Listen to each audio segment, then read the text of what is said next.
Hey, what's up, fellas? I'm Malicious Female Fan Steve Alicious here, back with the iOS 15 beta. Seems like just yesterday we were doing the iOS 14 beta. This year we're going to be checking it out on an iPhone XS, which I think is the sweet spot of power, performance, and price for what you're going to be paying for one of these guys in 2021. So we'll see how they're doing as far as optimization is concerned for your iPhone XS.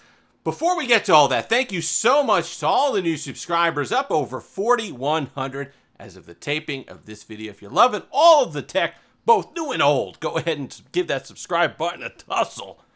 It certainly means a lot to me. So, a lot of good stuff, solid performance. One big glaring thing that I don't like, which we'll get to in a moment, but overall, I have to say the performance is good. Usually the iOS betas are quite stable. Couple apps had an issue with it. Banking app, my Bank of America app had an issue with it.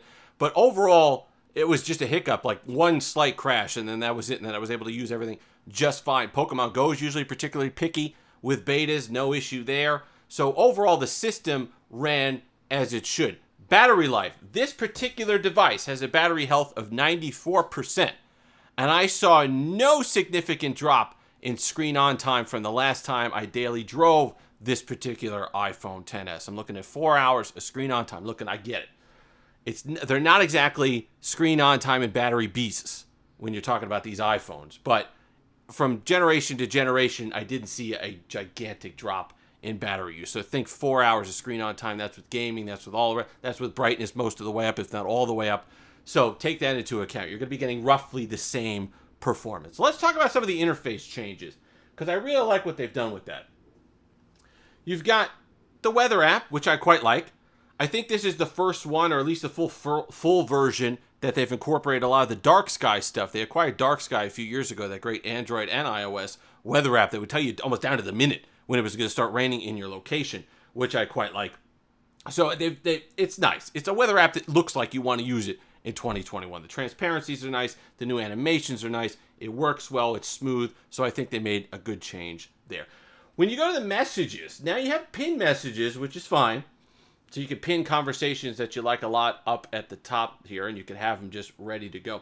The thing that I like the best about this is, let's say you're sending yourself your favorite Vin Diesel meme, because, you know, as you can see, nothing is stronger than family, no password. But instead of having to click into it and then hit down here and then save, now you could save the picture right from the message. You go ahead, click alongside it, save the photo, and you have it saved to your library, which saves a couple seconds, but it's just annoying, and it's quite nice to have that in the message app itself without having to click out of it. It also does some things where if you send multiple photos to somebody, it kind of staggers them a little bit. It's some cleaner stuff, which is quite nice.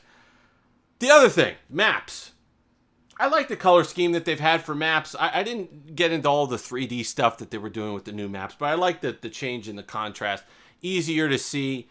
You can identify water, roads, buildings, and all the rest of it. Traffic still works fine. I've had no problems with turn-by-turn, so overall, I like the changes in maps. New notifications I thought were really good. I like the way they square them off a little bit. It's an aesthetic thing, but I like the way that they've kind of changed notifications a little bit. It's not going to change the way you use the phone, but it is quite nice.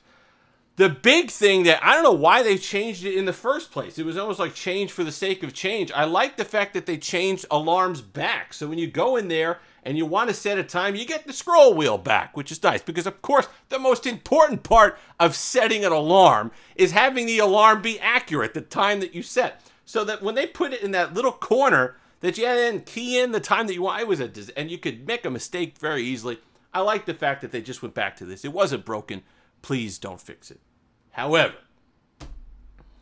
in terms of not broken, so please don't fix it, I don't know who called for this, but the changes to Safari. To me, the changes to Safari are nightmarish. Okay, the bar down at the bottom, other phones have done that. I think Windows Mobile did it, if I'm remembering correctly. BlackBerry OS did it. This is a disaster, though. It goes away as you scroll. Then you're scrolling up thinking you're going to get it up there. Then you got to go up here. So you click on it. Then you go in here and you type in.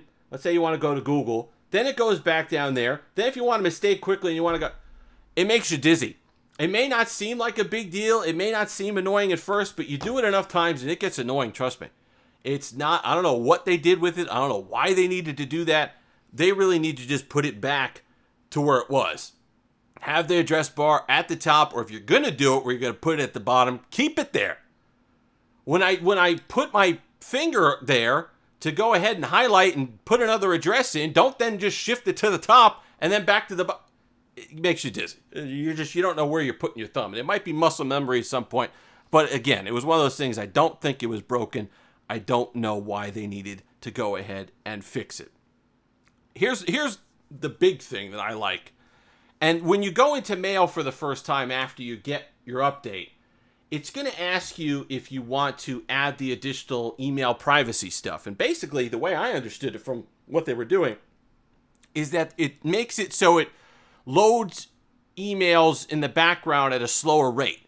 So it kind of throws off the algorithms and the robots and the bots and the spiders and all the rest of the stuff that's on the internet, that when you open an email, it sends back that information saying, hey, you just opened that email. So what it does is it kind of slows that process down to confuse them, so it doesn't give up that information of when you read. And it kind of turns off any information that's sent back to these servers that are sending out messages. Quite nice. And I understand it's always going to come down to how much you then trust Apple. So it's the same with Android. So you could say it's secure, but it's only as secure as the host company that's making it secure. I still like the fact that that's becoming a selling point. Like on the Android devices, support for multiple years becoming a selling point, which can only help the consumer. This can only help as well. When you start making this a selling point and a competition point for devices, then they have to say, oh, you know what? It's privacy that's going to go ahead and get us some sales. So you'll see competition there and companies trying to make their phones more secure, which can only help. And I know there's always going to be somebody there that's suspicious of their own cats. And I get it. You're never really going to satisfy everybody.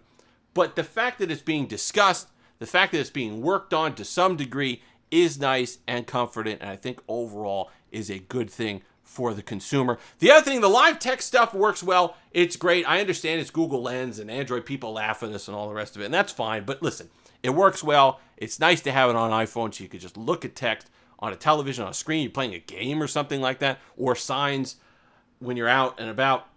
You could translate them right then and there and not have any issue. But overall, performance is absolutely solid and smooth. I usually don't recommend betas for anybody unless you're an enthusiast just putting a beta on there.